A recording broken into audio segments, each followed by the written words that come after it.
3장 20절 21절의 말씀입니다. 신약성경 327페이지 정도 있습니다.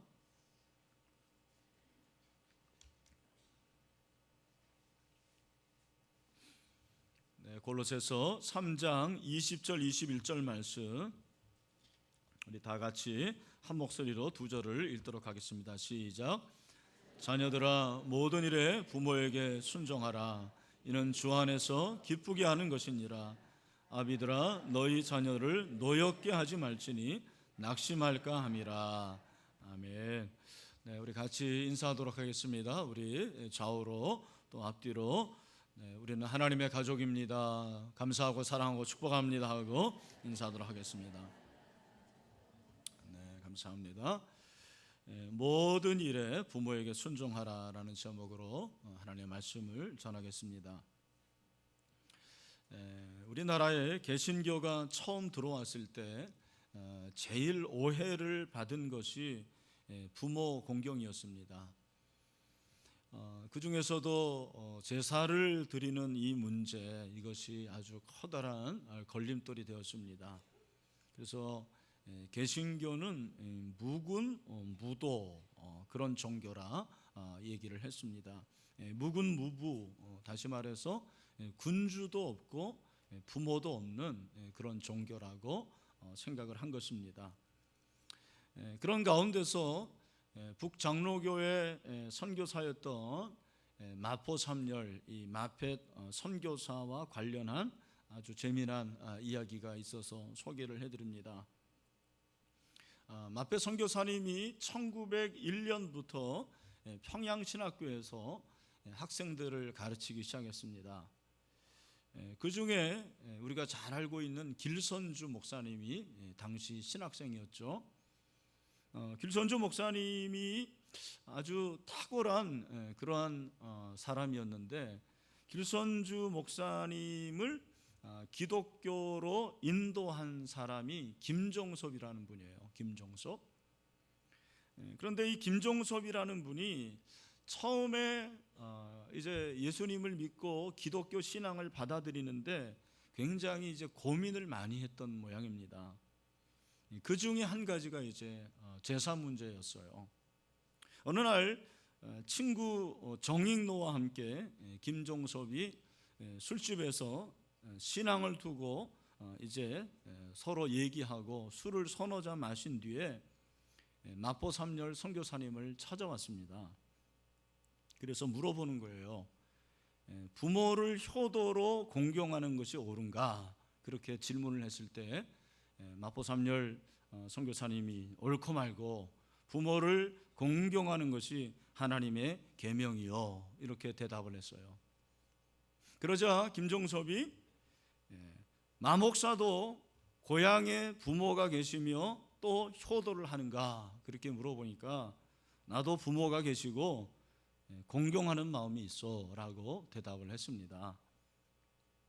그러자 김종섭이 그러면 이국만리 타향에 와 있으니까 이것이 어찌 효도인가? 이렇게 물어보니까 마포삼열 선교사님이 김종섭에게 이렇게 질문을 했습니다. 노형, 부모의 말을 순종하여야 효도요, 불순종하는 것이 효도요? 그랬더니 물론 순종하는 것이 효도죠. 그랬을 때 마펫 선교사가 이렇게 대답했다고 합니다.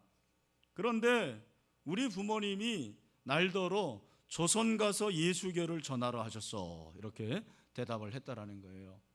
이 말을 듣고 김종섭은 기독교에도 효가 있구나, 기독교에도 효도가 있다라는 것을 알게 되었고 복음에 더 관심을 갖게 되었다라는 얘기입니다. 흔히 우리는 기독교에는 효가 없고 기독교는 부모도 알지 못하는 그런 아주 배은망덕한 종교라고 생각하는 사람들을 만나게 됩니다. 여러분, 성경을 보면 구약과 신약의 효에 관한 얘기가 얼마나 많은지 모릅니다. 오늘 제가 칼럼에서도 썼고요, 제가 다 일일이 말씀드릴 필요는 없을 것 같습니다. 특별히 그것을 10계명으로 말씀하셨죠. 1계명부터 4계명은 하나님과 나와의 관계고 5계명에서 10계명은 나와 인간과의 관계인데, 나와 인간의 관계에서, 인간 대 인간의 관계에서 첫 번째 계명이 뭐예요? 내 부모를 공경하라. 이것이 약속 있는 첫 계명이라고 그렇게 말씀을 하셨습니다. 여러분, 부모를 공경한다라는 것은 하나님의 명령이에요. 계명입니다. 부모를 공경하는 것은 무엇입니까? 부모의 가르침에 순종하고 따르는 것을 의미하는 것입니다. 부모 공경이 뭐냐? 부모의 말에 순종하는 거죠. 부모의 뜻에 순종하는 것입니다. 한마디로 부모에게 순종하는 것이 부모님을 공경하는 것입니다. 성경은 부모에게 순종하라, 그런데 모든 일에 순종하라고 명령을 하고 있습니다. 여러분, 오늘 이 골로새서 3장은 그리스도인의 가정생활과 사회생활에 관한 말씀입니다. 18절부터 19절 이 두 절은 너희가 성령으로 충만하고 그리스도의 영이 너희 안에 있으면 삶이 바뀌는데, 그 첫 번째 변화가 부부관계에서 일어난다라는 거예요. 아내들아 남편에게 복종하라, 이는 주 안에서 마땅하다, 그렇게 말씀을 하셨고, 남편들아 아내를 사랑하며 괴롭게 하지 말래요. 아멘이죠? 남편들 아내를 괴롭게 하지 마시길 바랍니다. 그리고 20절과 21절은 부모와 자녀의 관계예요. 자녀들이 부모에 대해서 어떤 자세를 가져야 될 것인가, 그리고 부모는 자녀에 대해서 어떠한 자세를 가져야 될 것인가를 말씀하고 있고요. 22절부터 4장 1절까지는 종과 주인의 관계예요. 사회생활에서 그리스도인의 종, 그리스도인의 주인은 어떻게 해야 될 것인가에 관해서 말씀을 하고 있습니다. 오늘 우리가 살펴볼 것은 20절과 21절 자녀들아 부모들아 말씀하신 부모와 자녀와의 관계예요. 먼저 자녀들에게 말씀을 하시는 거죠. 우리 20절 말씀을 다 같이 한번 읽어보도록 하겠습니다. 시작. 자녀들아 모든 일에 부모에게 순종하라, 이는 주 안에서 기쁘게 하는 것이니라. 아멘. 또 21절도 같이 읽읍시다. 시작. 아비들아 너희 자녀를 노엽게 하지 말지니 낙심할까 함이라. 아멘. 부모와 자녀와의 이 관계가 영성이라는 거예요. 여러분, 그리스도인의 영성이라는 것이 무엇입니까? 그냥 믿음이 좋다라는 것이, 교회에서 신앙생활, 종교생활을 잘하는 것이 믿음이 좋은 게 아니에요. 그렇죠. 물론 한 일면은 될 수가 있을 거예요. 예배도 잘 드리고 전도도 잘하고 기도생활도 열심히 하고 헌금생활도 열심히 하는 거, 그것이 영성이 좋은 하나의 일면이지 그것이 전부는 아니에요. 여러분, 영성이 좋다라는 것, 진정한 영성이라는 것이 무엇입니까? 영성의 사전적 의미는 신령한 품성이나 성질이에요. 그 사람의 성품, 그 사람의 성질. 그러니까 여러분, 제가 신앙생활을 하고 목회를 하면서 발견한 게 뭐냐, 영성이 좋은 게 뭐냐면 관계 영성이거든요. 하나님과 나와의 관계가 좋아야지 영성이 좋은 거예요. 나와 다른 사람과 이웃의 관계가 원만한 것이, 그것이 영성이 좋은 겁니다. 어떤 사람이 영성이 있다 없다라는 것이 다른 사람과 관계를 잘 맺고 있는가, 그걸 보면 안다라는 거예요. 부부 생활이 좋은가, 부모와 자녀의 관계가 원만한가, 성도와 성도의 관계가 화목한가, 직장에서 사회생활, 동료와 그리고 상사, 부하, 이웃의 관계가 원만한가, 이것이 영성일 수 있는 것입니다. 20절과 21절이 부모와 자녀의 관계를 말씀하시는데, 자녀들에게 명령하는 것이 무엇이냐면 모든 일에 부모에게 순종하라는 거죠. 모든 일에게 부모에게 순종하라. 자녀가 부모에게 대해서 가져야 될 태도, 자세가 뭐냐? 순종하라라는 거예요. 어떤 학자들은 여기 자녀들아 부모에게 순종하라, 모든 일에 순종하라라는 것은 연령적으로 볼 때 어린 아이들에게만 해당된다 이렇게 해석하는 분들도 있더라고요. 저는 동의하지 않습니다. 서구적인 사고방식으로는 그럴 수 있을 거예요. 왜냐하면 우리가 아는 대로 서양에서는요, 고등학교만 졸업하면 부모를 떠납니다. 그래서 대학도 먼데 가고 일부러, 그리고 결혼을 할 때든지 직업을 선택할 때 부모의 의견을 하나도 듣지 않습니다. 하나라는 말은 좀 그렇지만 부모의 그 의견이 그렇게 존중이 되지 않습니다. 다 자기가 결정하는 거예요. 자기 마음대로 하는 것입니다. 이것이 성경적인가? 저는 그렇게 생각하지는 않습니다. 부모의 말을 들어야죠. 그 부분에 있어서도 부모의 말을 들어야 돼요. 저는 그렇게 생각해요. 부모에게 순종하라고 했을 때 우리가 중요한 것이 무엇이냐면 하나님의 의도를 알아야 돼요. 왜 하나님께서 부모에게 순종하라고 했는가? 여러분, 왜 부모에게 순종하라고 했을까요? 순종하지 않으면 복을 받지 않으니까, 순종하지 않으면 뭐 해가 있으니까, 그런 차원이 아닙니다. 왜 부모에게 순종하라고 했는가? 이 문제를 풀 수 있는 단어가 뭐냐면 권위라는 단어예요. 왜 순종해야 되느냐? 하나님께서 부모에게 뭐를 주신 거예요? 권위를 주셨습니다. 부모는 권위자예요. 하나님이 부모에게 권위를 주셨어요. 부모는 자식을 낳고 자식을 길렀기 때문에 얼마든지 우리가 순종을 해야 될 존재라는 것입니다. 그것이 부모의 사랑이에요. 그런 사랑을 우리에게 주셨어요. 그리고 부모로서 하나님께서 각자에게 권위를 주셨습니다. 순종하는 것이 무엇입니까? 부모의 권위를 인정하는 거예요. 여러분, 오늘날은 부모에게 순종하는 것이 굉장히 어려운 시대가 되었습니다. 왜냐하면 모든 관계를 수평의 관계로 보기 때문에 그렇습니다. 수직의 관계가 아니에요. 권위를 인정하지 않잖아요. 대통령의 권위 인정하지 않죠. 스승의 권위 인정하지 않죠. 그러니 부모의 권위도 인정하지 않습니다. 그 말은 하나님의 권위도 인정하지 않는다라는 거예요. 여러분, 오늘날 왜 이렇게 한국 기독교회가 어려움을 당하고 있을까? 권위를 인정하지 않는 거예요. 하나님을 인정하지 않는 그런 시대가 되었습니다. 작은 것부터 큰 것까지 부모와 자녀 간에 여러분 갈등이 있지 않습니까? 뭐 너무 작은 예지겠지만 애를 낳아가지고 자녀를 기를 때도 엄마하고 그리고 시어머니와의 그 생각의 차이가 있는 것 같습니다. 그래서 시어머니와 소위 현대식 육아법을 고집하는 며느리하고는 엄청나게 다른 거예요. 아주 뭐 간단한 예지만 아기를 키우는데도 어떻습니까? 애를 우리 며느리들은 엎어서 키워야 된다고 그럽니다. 그래야지 심장도 튼튼하고 머리도 아주 저처럼 이렇게 뒷머리가 잘 이렇게 생겨야 된다라는 거예요. 그런데 시어머니들은 그렇습니까? 안 그러죠. 야, 그러면은 숨 못 쉬어서 죽으면 어떡하냐 그렇게 생각하기도 하고, 그래서 항상 이렇게 눕혀놓습니다. 또 그렇죠. 그래서 며느리는 엎어놓고 시어머니는 또 눕혀놓고 계속해서 그렇게 갈등이 시작이 되는 거예요. 여러분, 그거 뭐 어떻습니까? 엎어놓으면 또 눕혀놓으면 어떻습니까? 우리 며느님들도 그거 시어머니 오셨을 때 그렇게 그냥 순종하면 안 되는 거예요.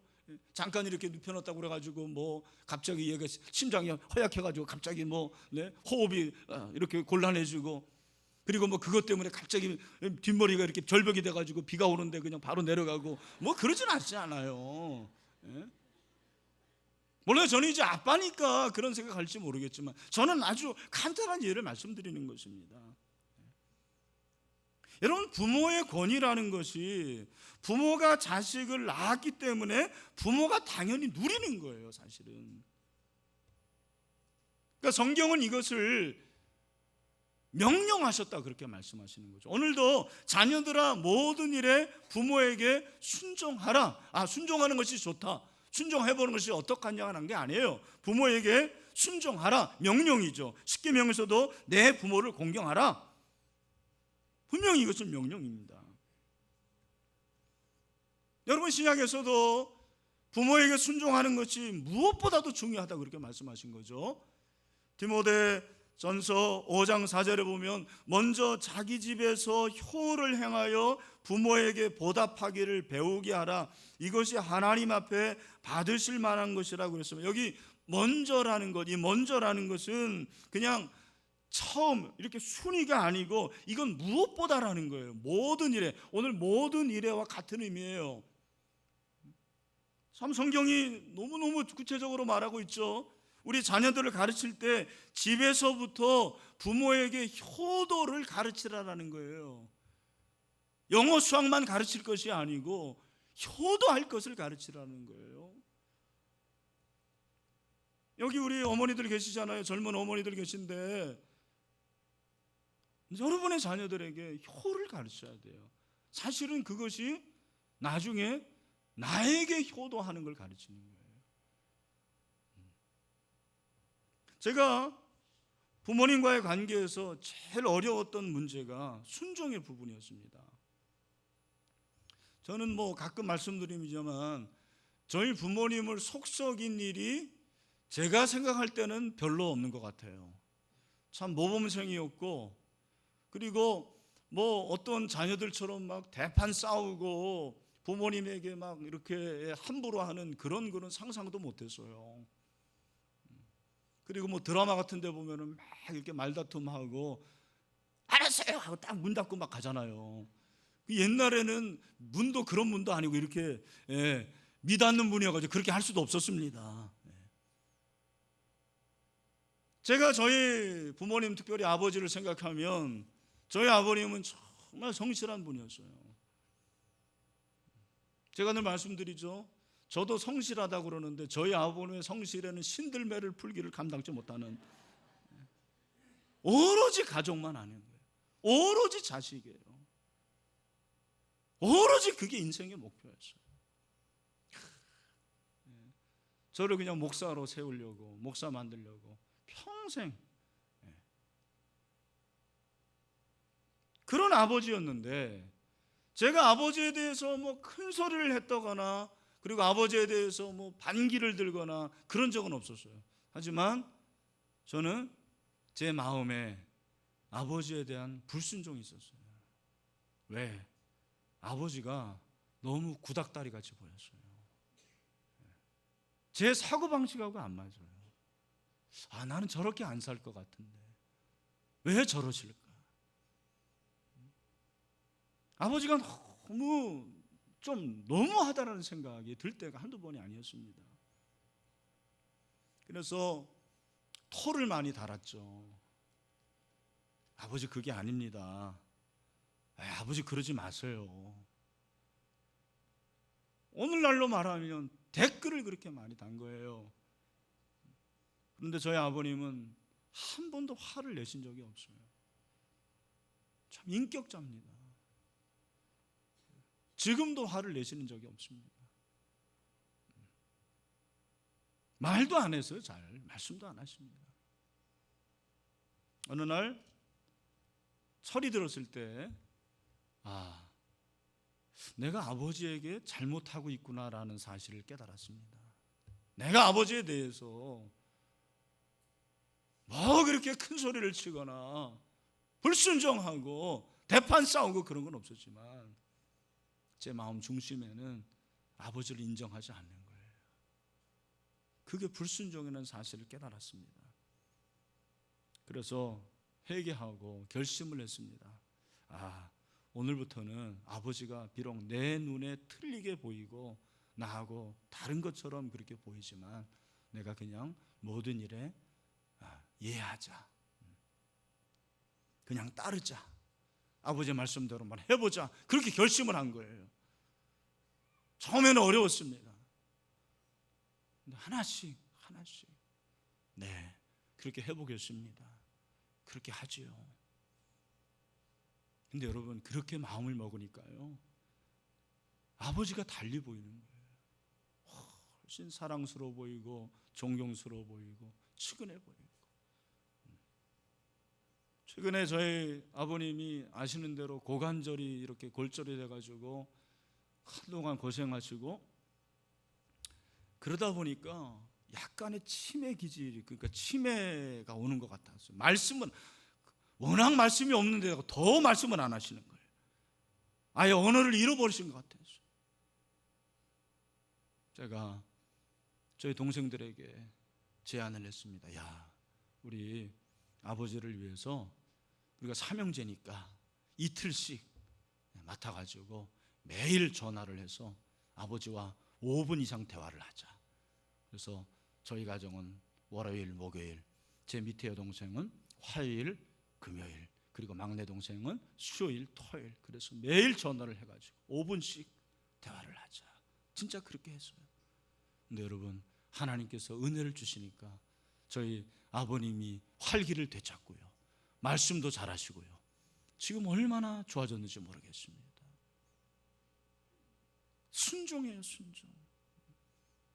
여러분, 모든 일에 순종하라는 말은 부모가 능력이 없고 제대로 부모로서의 역할을 하지 못해도 순종해야 된다는 거예요.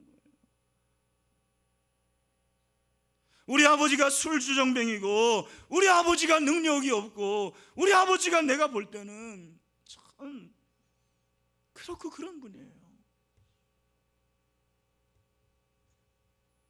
그래도 순종해야 된다. 왜? 하나님으로부터 부모로서 가르치고 양육한 직분을 받았기 때문에. 여러분, 직분론이에요. 여기 부모들 잘 들으세요. 부모는 직분이에요. 제가 목사의 직분을 가지고 섬기는 거예요. 제가 목사로서 잘하든 못하든 여러분은 저를 인정해 줘야 돼요. 왜? 나를 보는 게 아니고 저의 직분 때문에 그렇습니다. 하나님께서 저에게 그렇게 맡겨줬기 때문에 그런 거예요. 여러분, 제가 못한다고 막 저 무시하고 막 그러실래요? 그러면 안 되죠. 그럴수록 더 기도해 주고, 목사님 그러면 안 됩니다. 제가 뭐 그렇게 하겠다는 말은 아니에요. 네. 부모도 마찬가지라는 것입니다. 하나님께서 부모에게 부모의 권위를 주신 것은 직분을 주신 거예요.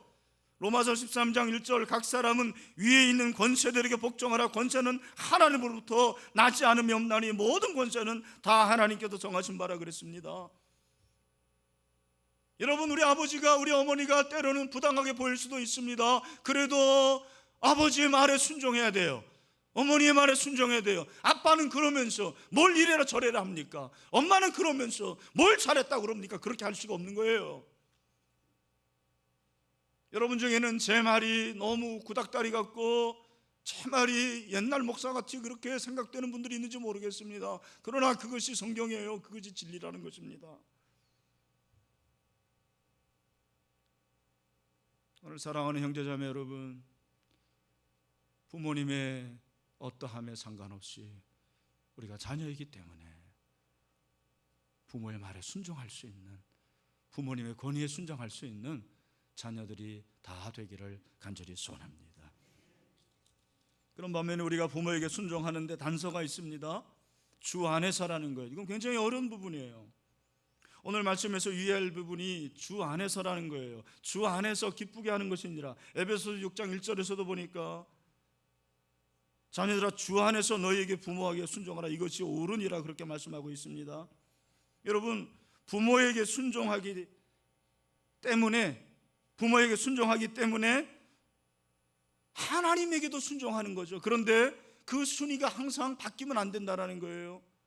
하나님께 영광을 돌리기 위해 나아가는 그 발걸음, 그것이 먼저라는 거예요.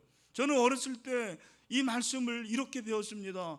전도사님이 너희들 부모님을 순종해야 되는데, 부모님을 공경해야 되는데, 부모님이 교회 나가지 말라고 그러면 어떻게 해야 되니? 그럼 우리는 어떻게 해야 돼요? 그래도 나가야 된다는 거예요. 아니, 모든 일에 순종하라고 그랬는데 왜 그렇습니까? 그게 맞아요. 왜? 주 안에서라는 것입니다. 저를 가르쳐준 전사님들은 왜에 대해서는 말씀하지 않았어요. 그러나 주 안에서라고 말씀하셨습니다. 여러분, 제가 이번에 간단하게 말씀을 드릴게요. 여러분, 내가 어떻게 태어났습니까? 내가 어떻게 태어날 수 있습니까? 스스로 태어난 사람은 없어요. 몰라요. 아주 하등 동물들은 자기 분열을 해서 자기 스스로 태어난 그러한 존재들이 있지만 사람 중에서는 스스로 태어난 사람이 없어요. 여러분 가운데 나 스스로 태어났다는 손 들어보세요. 기네스북에 오를 일입니다. 부모가 낳아준 거예요. 그런데 우리의 부모는 우리의 몸을 낳아준 거예요. 우리의 영혼은 부모가 만들거나 부모가 낳은 것이 아니에요. 영혼은 누가 우리에게 주신 거예요? 하나님이 주신 거예요. 영적인 문제, 영혼의 문제는 하나님이 우선순위에 있다는 거예요. 이런 생각을 한 몇몇 사람들이 있는데 그 중에 아브라함 카이퍼라는 사람이 있죠. 유명한 신학자입니다. 그는 이렇게 말했습니다. 몸과 관련해서는 우리가 부모에게 순종해야 하지만 우리의 영혼과 관련해서는 하나님을 먼저 순종해야 된다는 거예요. 저는 이 말에 동의합니다. 내가 왜 주 안에서 순종해야 되는지는 알 것 같아요. 주 안에서라는 이 부분이 우리의 영혼이라는 것입니다. 이 영적인 부분이라는 거예요. 왜 순종이라는 것은 나와 하나님과의 관계고 나와 부모와의 관계예요. 존 오길비 목사님은 이런 말을 했습니다. 순종은 주님 자신과 우리들 사이의 관계가 지니고 있는 권능의 문을 여는 열쇠다고 그랬어요. 정말 중요한 말씀이라고 생각해요. 순종은 주님 자신과 우리들 사이의 관계가 지니고 있는 권능의 문을 여는 열쇠다고 그랬습니다. 여러분, 예수 믿는데도 능력이 없습니까? 예수 믿는데도 권세가 없습니까? 왜 그럴까요? 그 이유 중에 하나가 뭐냐면 순종하지 않기 때문이라는 거예요. 오늘 당장 여러분 부모님에게 순종해 보세요. 하나님의 말씀에 순종해 보세요. 여러분에게 닫혔던 권능의 문이 열리게 될 줄로 믿습니다. 하나님과 나와의 관계예요. 나와 부모와의 관계예요. 하나님과의 관계가 먼저라는 것입니다. 하나님이 이것을 기뻐하시는 거예요. 오늘 본문이 그렇게 말씀하시죠. 주 안에서 기쁘게 하는 것이니라. 여러분, 우리가 부모에게 순종할 때 부모님이 기뻐하시죠, 물론. 그런데 정말 기뻐하시는 분은 누구냐면 하나님이라는 거예요. 야, 너희들 내가 권위를 준 너희 부모에게 이렇게 순종하는구나. 내가 너무 기쁘다고 말씀하죠. 그리고 복을 주신다는 거죠. 약속을 주신다는 거예요. 여러분, 우리가 어떻게 순종해야 될까요? 부모의 말을 경청하십시오. 여러분, 오늘 20절에 순종하라, 부모에게 순종하라 라는 이 단어가 헬라어로 휘파코어인데 이 단어의 첫 번째 의미가 뭐냐면 듣다예요. 듣는데 그냥 듣는 게 아니고 경청하다예요. 리슨이라는 것입니다. 여러분이 공경하다라는 단어가 히브리어로 카벳인데 이건 의미가 뭐냐면 무겁다 그리고 중히 여기다라는 거예요. 여러분이 아시는 대로 귀중하게 여기는 사람의 말은 잘 듣습니다. 여러분, 대통령이 이 앞에 있다 그러면 잘 들어요. 그러나 별 볼일 없는 사람, 그냥 그렇고 그런 사람이 여러분에게 말을 하면 그 말을 잘 듣나요? 안 듣죠. 왜? 가볍게 여기니까 그렇습니다. 부모에게 순종하는 것이 무엇이냐? 부모를 그렇게 무겁게 여기라는 거예요. 부모의 말을 그렇게 생각하라는 거예요. 여러분, 부모는 자녀가 어떤 것이든지 의논하는 걸 그렇게 좋아해요. 여러분, 일부러라도 한번 해보세요. 다 알고 있는 얘기지만 오늘 집에 전화를 하셔가지고 아빠, 엄마, 저 이런 일이 있는데 어떻게 하면 좋을까요? 다 아는 얘기지만 그렇게 좋아하시는 거예요. 왜? 당신의 말을 들어주니까 좋아요. 여러분, 나이가 들수록 말이 많아져요. 아시잖아요. 한 말 또 하고 한 말 또 하고 그렇습니다. 그럴 때 여러분들이 절대로 해서는 안 될 말이 뭐냐면 엄마 3번 얘기하면 100번이에요. 이런 얘기 하지 마세요. 그냥 들어주세요. 듣는 게 정말 중요한 거예요. 왜? 듣는 것이 순종하는 거죠. 또한 여러분, 순종하는 것이 무엇이냐면 부모를 끝까지 보살피는 것입니다. 부모에게 순종하라는 말은 부모를 보살피라는 거예요. 특히 나이가 들었을 때 부모를 부양하고 보살피는 것이 순종하는 것입니다. 여러분, 부모가 그래도 나이가 좀 젊고요, 경제력이 있으면 자녀들이 말을 들어요. 하지만 부모가 벌써 나이가 많고요, 그리고 경제력을 상실하면 자녀들이 부모의 말을 잘 듣지 않습니다. 순종하지 않습니다. 그게 보통 자녀들의 모습입니다. 여러분, 자식이 부모에게 순종하는 것은 뭐냐면 그들을 보살피는 거예요. 경제적으로 보살피는 거예요. 여러분, 용돈을 드리세요. 제가 그렇다고 여러분들에게 용돈 줄 수는 없지만 여러분 모았다가 용돈을 드리십시오. 그 용돈 다 우리 손주들한테 와요. 그거 이제 아랫목에 딱 이렇게 해놓는데 그건 올 때가 있습니다, 여러분. 우리가 그거 보고 하는 건 아니지만 그게 보살피는 거예요. 건강을 보살피고 경제력을 보살피고 그렇게 하는 것입니다. 그것이 자녀들이 해야 할 일이에요. 바울은 여러분 부모에 대해서도 언급을 하는 거죠. 오늘 21절에 보니까 아비들아 너희 자녀를 노엽게 하지 말지니 낙심할까 함이라 그랬습니다. 참 재미있는 것은 자녀가 부모에 대해서는 자녀들아 모든 일에 부모에게 순종하라고 했고요, 부모가 자녀에게 말할 때는 이상하게 아비들아 너희 자녀를 노엽게 하지 말지니라 그랬어요. 어미는 여기에 포함이 안 돼요. 왜 그럴까? 그 이유가 무엇일까? 제가 생각해 보니까 아마도 지금이나 그때나 자녀들에게 화를 잘 내는 쪽은 어머니보다 아버지인 것 같습니다. 아버지들이 화를 잘 내는 거죠. 욱하는 것입니다. 여러분, 여기 아버지들 많이 있는데 절대로는 말은 없지만 화내지 마시길 바랍니다. 화내지 마세요. 자녀의 은혜를 아는 부모가 돼야 돼요. 자녀의 은혜를 알아야 돼요. 여러분, 어머니들이 그래도 자녀들에게 환영을 받는 이유가 뭐냐면 대부분의 어머니들이 부드럽습니다. 자녀들의 말을 잘 들어줍니다. 근데 아버지는 엄하기만 합니다. 가깝지 않습니다. 화를 잘 내요. 여러분, 권위는 내가 내세우는 것이 아닙니다. 권위는 다른 사람이 인정을 해줘야 돼요. 우리 아버지 참 존경스럽다. 그게 권위가 생기는 거예요. 내가 해가지고 되는 게 아닙니다. 어떻게 권위가 생기냐면 화내지 않고 온유하고 부드러울 때 그 가운데서 권위가 생긴다라는 것입니다. 여러분, 오늘 사도 바울은 그렇게 자녀들도 부모에게 모든 일에 순종하고 아비들이 자녀를 노엽게 하지 말라고 그랬어요. 왜냐하면 낙심할까 함이라. 그 말은 무슨 말입니까? 상처를 받는다라는 거예요. 여러분, 의외로 아버지 때문에 상처받는 자녀들이 많습니다. 어머니 때문에 상처받은 자녀들이 많습니다.